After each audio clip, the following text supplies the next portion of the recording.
बिस्मिल्लाहिर्रहमानिर्रहीम। अस्सलाम वालेकुम दोस्तों, बार बार यही याद दिलाता रहूंगा कि इस्लामिक वीडियो को जितना लाइक और शेयर करेंगे उतना ही आप लोगों को ज्यादा सवाब मिलेगा, क्योंकि नेकी का काम ज्यादा से ज्यादा फैलाना चाहिए, दीन की बात ज्यादा से ज्यादा फैलानी चाहिए। और इसी तरह हिंदुओं को मुसलमानों से यही शिकायत रहती है कि मुसलमान 4 शादियां क्यों करता है। तो मैं ये कहना चाहता हूं कि आप लोगों की जो माँ है जिसका नाम है द्रौपदी, उसने भी तो 5 शादियां की हैं, तो उनको तो आप कुछ नहीं कहते, उन पे तो बात कभी नहीं उठाई, वो तो आप कभी समझेंगी नहीं क्योंकि वो आपकी माँ है, क्योंकि उसके आप पूजा करते हैं। इसी तरह लड़के ने पंडित से भी यही सवाल किया कि हमारी द्रौपदी ने 5 शादियां की हैं, तो पंडित का भी जवाब हम जरूर सुनेंगे। लेकिन डॉक्टर जाकिर नाइक से भी इसी तरह का एक सवाल पूछा गया है, वो सवाल भी हम इसी वीडियो में सुनेंगे। तो वीडियो बड़े ही इंटरेस्टिंग और बड़ी ही कमाल की होने वाली है। लेकिन वीडियो स्टार्ट करने से पहले तो वही बात है यार, आप मिस्टर गट्टू को लाइक किया करें, कमेंट में अपनी आगाही जरूर दिया करो। बिना वेस्ट किए वीडियो स्टार्ट करते हैं।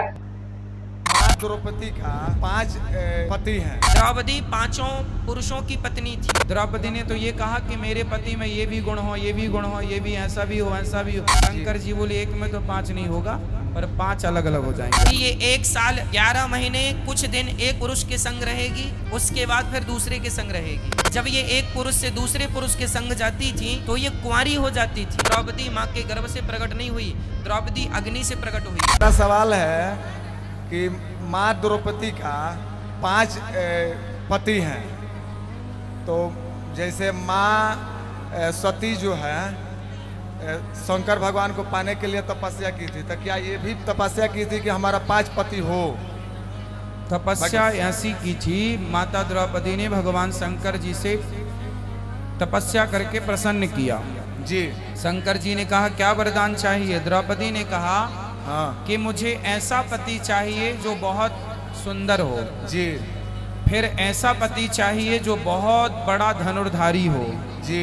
फिर ऐसा पति चाहिए जो बहुत बड़ा बलवान हो जी। फिर ऐसा पति चाहिए जो बहुत बड़ा धर्मात्मा हो जी। और ऐसा पति चाहिए जो बहुत बड़ा ज्ञानी हो, ज्योतिष का, भविष्य जाने वर्तमान जाने। शंकर जी बोले ये 5 गुण एक में तो नहीं हो सकते जी। द्रौपदी ने तो ये कहा कि मेरे पति में ये भी गुण हो, ये भी गुण हो, ये भी ऐसा भी हो, ऐसा भी हो।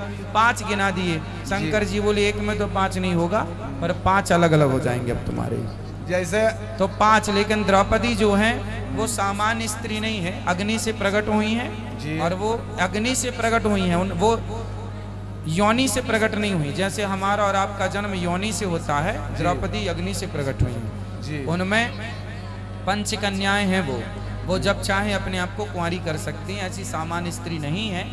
ऐसी द्रौपदी के 5 पति जो हैं वो 5 पांडव हैं। द्रौपदी 5 पुरुषों की पत्नी थी, पर ये कैसी थी? यहाँ एक बंटवारा था कि ये 1 साल 11 महीने कुछ दिन एक पुरुष के संग रहेगी, उसके बाद फिर दूसरे के संग रहेगी, फिर तीसरे के संग रहेगी, फिर चौथे के संग, फिर 5वें के संग। और द्रौपदी कोई सामान्य महिला नहीं थी, द्रौपदी अयोनिजा है। अयोनिजा जानते हो किसे कहते हैं? जो योनि से प्रकट नहीं होती। मैं और आप योनिजा हैं, योनि से प्रकट हुए हैं माँ के गर्भ से, पर द्रौपदी माँ के गर्भ से प्रकट नहीं हुई, द्रौपदी अग्नि से प्रकट हुई है। द्रौपदी 5 कन्याओं में आती है। जब ये एक पुरुष से दूसरे पुरुष के संग जाती थी तो ये कुंवारी हो जाती थी, फिर लड़की हो जाती थी, बच्ची हो जाती थी, इनका कुंवारपन इनको वापस मिल जाता था। ये शक्ति थी। आज की कोई महिला सोचे कि मैं भी द्रौपदी की तरह 5 पति कर लूं तो वो पाप हो जाएगा तुमसे, पर द्रौपदी का पाप नहीं था। अब कहो कि द्रौपदी को छूट थी क्या? अरे द्रौपदी अग्नि से प्रकट हुई थी। लोग कहेंगे कि अगर इस्लाम में मर्द को 1 से ज़्यादा शादी करने की इजाज़त है तो ख़वातीन को 1 से ज़्यादा शादी करने की इजाज़त क्यों नहीं? Polygyny is allowed in Islam, polyandry is not allowed. ये तो कुरान की आयत है, सूरह निसा सूरह नंबर 4 आयत नंबर 23, 24, 25 कि जिन लोग से आप शादी नहीं कर सकते उसकी फरिश दी गई है। और ये कहा गया है कि जो औरत की शादी हो चुकी है उससे आप फिर से शादी नहीं कर सकते। मतलब एक खातून एक साथ में 1 से ज़्यादा शौहर होना उसके लिए हराम है। इसकी वजह ये है कि मिसाल के तौर पे मान लो जब एक मर्द 1 से ज़्यादा बीवी उसकी है और जब बच्चा पैदा होता है तो आसानी से हमें ये पता लग सकता है कि उसकी माँ कौन है और उसका पिता कौन है, उसका वालिद कौन है और वालिदा कौन है। लेकिन अगर एक औरत उसको एक से ज्यादा शौहर हैं, तो ये तो पता लग जाएगा उस बच्चे की माँ कौन है, लेकिन ये नहीं पता लगेगा उस बच्चे का बाप कौन है, उस बच्चे का पिता कौन है। मैं डॉक्टर होने के नाते जानता हूं कि अभी साइंस टेक्नोलॉजी आगे बढ़ चुकी है और अब एक नई टेस्टिंग है, डीएनए टेस्टिंग, जेनेटिक टेस्टिंग, जिससे कुछ हद तक मालूम पड़ सकता है कौन बाप है, लेकिन वो तो अभी वजूद में है। इस्लाम माशाअल्लाह नया मजहब तो नहीं है। सिर्फ एक ही वजह नहीं है, कई वजह है जिसके लिए खवातीन को एक से ज्यादा शादी करने की ममानियत है, अलाउड नहीं है। सेकेंड रीजन, साइंस हमें यह कहती है कि man is more polygamous in nature than the women, मतलब आदमी फितरत से और पॉलीगेमस से as compared to the women. आदमी फितरत से वो और एक से ज्यादा शादी कर सकता है बनिस्बत औरत से। और आज की साइंस ये कहती है कि अगर एक मर्द को अपना रोल करना है, अपनी जिम्मेदारियां पूरी करना है, उससे मुमकिन है कि वो एक से ज्यादा शोहर की जिम्मेदारी एक साथ में निभा सकता है। अगर उसके एक से ज्यादा बीवी हैं तो एक से ज्यादा शोहर की जिम्मेदारियां वो निभा सकता है बनिस्बत एक औरत, क्योंकि उसको मेंस्ट्रुअल साइकिल होते हैं, there are mental changes going on, specially in the menstrual period. जो हैज की हालत में जो मेंस्ट्रुअल चेंज होते हैं, उससे मुमकिन ही नहीं है कि एक से ज्यादा शोहर की जिम्मेदारी वो झेल सकेंगे। और आज साइंस यही कहती है, मेडिकल साइंस, कि अगर एक आदमी है और उसके कई बीवियां हैं और माशाल्लाह सब लोग भरोसेमंद है और उसके बावजूद कुछ प्रॉब्लम नहीं होंगे, लेकिन जब एक औरत होती है और उसके एक से ज्यादा शोहर है और सब अगर ईमानदार है, एक औरत है जिसके एक से ज्यादा शोहर है और सब ईमानदार है, आज की साइंस ये कहती है अगर औरत के एक से ज्यादा हम बिस्तर है तो इमीडिएटली सेक्सुअली ट्रांसमिटेड डिजीज पैदा होते हैं, वेनरल डिजीज पैदा होते हैं, साइंस कहती है। जो एक मर्द के एक से ज्यादा बीवी है तो ये नहीं होता, ये साइंस कहती है। तो साइंटिफिकली भी a man can have more than one wife but a woman can not have more than one husband. बहन का सवाल है कि इस्लाम में अगर बीवी में कुछ खामियां हैं तो मर्द दूसरी शादी कर सकता है, लेकिन जब मर्द में खामियां हैं तो औरत बीवी दूसरी शादी क्यों नहीं कर सकती? ये एक अहम सवाल है, अच्छा सवाल है। एक हिंदू भाई ने सवाल किया था कि एक से ज़्यादा बीवी रखने की इजाज़त इस्लाम में क्यों है, जिसका जवाब मैं दे चुका हूँ। अभी दूसरा सवाल है कि औरत को दूसरी शादी करने की इजाज़त क्यों नहीं, और एक से ज़्यादा बीवी करने की कई वजह है। जैसे औरत की तादाद इस दुनिया में मर्द से ज़्यादा है, तो औरत की हिफाजत करने के लिए कुछ मर्द को एक से ज़्यादा बीवी करने की इजाज़त देना पड़ेगा, फिर ही औरत महफूज रह सकती। और कई वजह है, और वजह है कि कई बार बीवी अगर कुछ उसमें मेडिकल प्रॉब्लम है तो वो बच्चे को जन्म नहीं दे सकती, तो ऑप्शन रहता है क्या वो बीवी को तलाक दे और नई बीवी करे, लेकिन इस्लाम में उस बीवी को भी देखे और नई बीवी कर सकते हैं और दोनों बीवी की देखभाल कर सकता है वो इस्लाम में मर्द।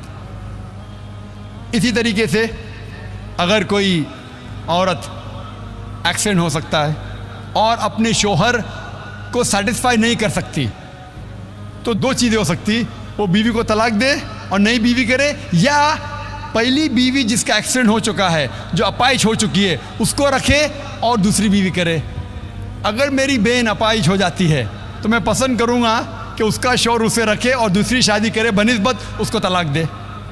तो कई वजह है इस्लाम में कि एक से ज़्यादा बीवी रखने की इजाज़त इस्लाम में क्यों है, उल्टा क्यों नहीं इजाज़त है, औरत क्यों नहीं एक से ज़्यादा मर्द रख सकती। सबसे पहला, अगर एक मर्द की एक से ज़्यादा बीवी है और जब बच्चा पैदा होता है तो फ़ौरन हमें पता लगता है कि उसका वालिद कौन है, उसकी वालदा कौन है।